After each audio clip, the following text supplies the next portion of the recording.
Okay okay sir చల్ fisheries AD గారు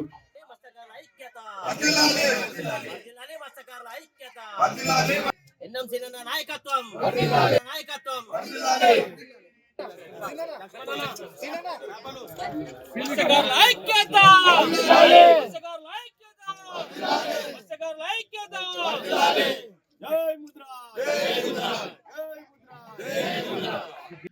వాస్తవంగా ఎన్నో సంవత్సరాలుగా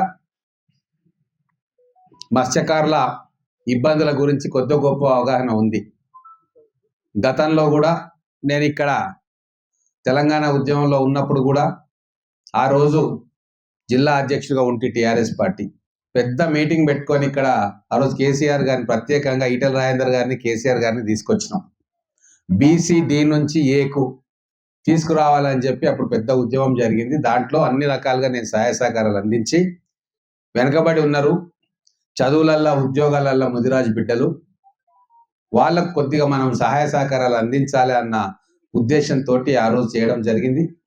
అలాగే ఇప్పుడు నేను ఎమ్మెల్యే అయిన తర్వాత మత్స్యకారుల అభివృద్ధి మీద చేపల వృత్తి మీదనే ఆధారపడ్డ కుటుంబాల మీద ప్రత్యేకమైన దృష్టి పెట్టాలని చెప్పి భావిస్తా ఉన్నాను. అందుకే యువకుడైన గోనెల శ్రీనివాస్ గారిని ఇన్ఛార్జ్ పర్సన్గా చేసినాం. ఈయన మీ అందరి దగ్గరికి కూడా సమయం ఇచ్చి వస్తాడు. మీ సమస్యలు మీ దగ్గర ఉన్న కుల సమస్యలు కావచ్చు, మీ గ్రామంలో ఉన్న సమస్యలు, ఇంకా ఏ సమస్యలు ఉన్నా కూడా దాన్ని ప్రభుత్వం దగ్గర తీసుకుపోయి దాన్ని పరిష్కరించే ప్రయత్నం నేను చేస్తాను. నేను మీ అందరికీ కూడా ఒకటే చెప్తా ఉన్నా, మీరు సహకార సంఘాలుగా ఏర్పడ్డారు. మహబూబ్ నగర్ నియోజకవర్గంలో ఎన్ని ఉన్నాయి? దాదాపు జిల్లా మొత్తం ఈ నియోజకవర్గం జిల్లా. ఈరోజు వాస్తవంగా ఎన్నో సంవత్సరాలుగా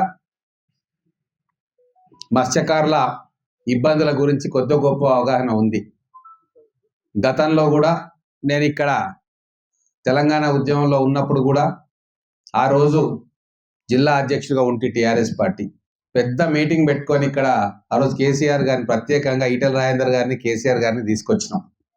బీసీ డి నుంచి ఏకు తీసుకురావాలని చెప్పి అప్పుడు పెద్ద ఉద్యమం జరిగింది. దాంట్లో అన్ని రకాలుగా నేను సహాయ సహకారాలు అందించి వెనకబడి ఉన్నారు చదువులల్లో ఉద్యోగాలల్లో ముదిరాజు బిడ్డలు వాళ్ళకు కొద్దిగా మనం సహాయ సహకారాలు అందించాలి అన్న ఉద్దేశంతో ఆ రోజు చేయడం జరిగింది. అలాగే ఇప్పుడు నేను ఎమ్మెల్యే అయిన తర్వాత మత్స్యకారుల అభివృద్ధి మీద చేపల వృత్తి మీదనే ఆధారపడ్డ కుటుంబాల మీద ప్రత్యేకమైన దృష్టి పెట్టాలని చెప్పి భావిస్తా ఉన్నాను.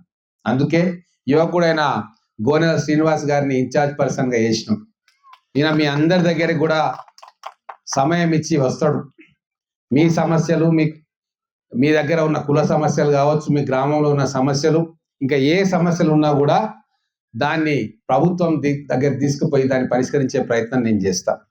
నేను మీ అందరికీ కూడా ఒకటే చెప్తా ఉన్నా, మీరు సహకార సంఘాలుగా ఏర్పడ్డారు. మహబూబ్ నగర్ నియోజకవర్గంలో ఎన్ని ఉన్నాయి? దాదాపు జిల్లా మొత్తం ఈ నియోజకవర్గం జిల్లా. వందల మంది మత్స్యకారుల కుటుంబాలు ఈ కొత్త చెరువు మీద పెద్ద చెరువు మీద ఆధారపడి బతుకుతా ఉన్నాయి. ఈ కొత్త చెరువును సంరక్షించుకోవాలి, అందులో భాగంగానే ఈ ప్రాంతం అభివృద్ధి కూడా చేయాలని చెప్పి మేము అనుకుంటా ఉన్నాం. ఈరోజు ప్రపంచ మత్స్యకారుల దినోత్సవ సందర్భంగా ఈ కొత్త చెరువులో ఎప్పుడు వేసినట్టుగానే ఈరోజు చేప పిల్లలను విడుదల చేయడం జరిగింది. దాదాపుగా 16,000 చేప పిల్లల్ని ఈరోజు కొత్త చెరువులో వేయబోతా ఉన్నాం. ఇక్కడ ఉన్న మత్స్యకారుల కుటుంబాలకు అది జీవనోపాధి అవుతుంది. రాబోయే రోజుల్లో cold storage plant, training centres ఇవన్నీ కూడా కావాలని చెప్పి ఇక్కడ మత్స్యకారులు అంటా ఉన్నారు. గౌరవ మంత్రి శ్రీహరి గారి దృష్టి కూడా దీన్ని తీసుకుపోతా ఉన్నాం. ఖచ్చితంగా రాబోయే 2-3 సంవత్సరాల్లో ఇక్కడ మత్స్యకారులకు కావాల్సిన అన్ని వసతులు కూడా కల్పించడానికి మేము ప్రయత్నం చేస్తాం. ఖచ్చితంగా మా కాంగ్రెస్ ప్రభుత్వం మత్స్యకారుల సంక్షేమానికి కట్టుబడి ఉంది. అందుకే గతంలో ఉన్న చేప పిల్లల సైజు కంటే కూడా 3 ఇంతలు ఎక్కువ సైజు ఉన్న పిల్లల్ని ఇవ్వడం జరిగింది. పకడ్బందీగా ఏ చెరువులలో ఎన్ని చేప పిల్లల్ని ఇస్తామని బోర్డు కూడా మేము పెట్టిస్తాం. ఎక్కడ కూడా లీకేజెస్కు తావు లేకుండా, మోసానికి తావు లేకుండా మత్స్యకారులకు అన్ని విధాలుగా లాభం చేకూర్చేటట్టే మా ప్రభుత్వం ప్రయత్నం చేస్తుంది.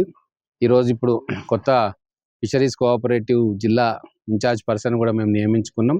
వారి ద్వారా జిల్లాలో ఉన్న మత్స్యకార సంఘాలన్నింటినీ కూడా ఒక తాటి మీదకి తెచ్చి వాళ్ళకున్న సమస్యలన్నింటినీ కూడా విని పరిష్కరించే ప్రయత్నం మా కాంగ్రెస్ ప్రభుత్వం ఖచ్చితంగా చేస్తుంది.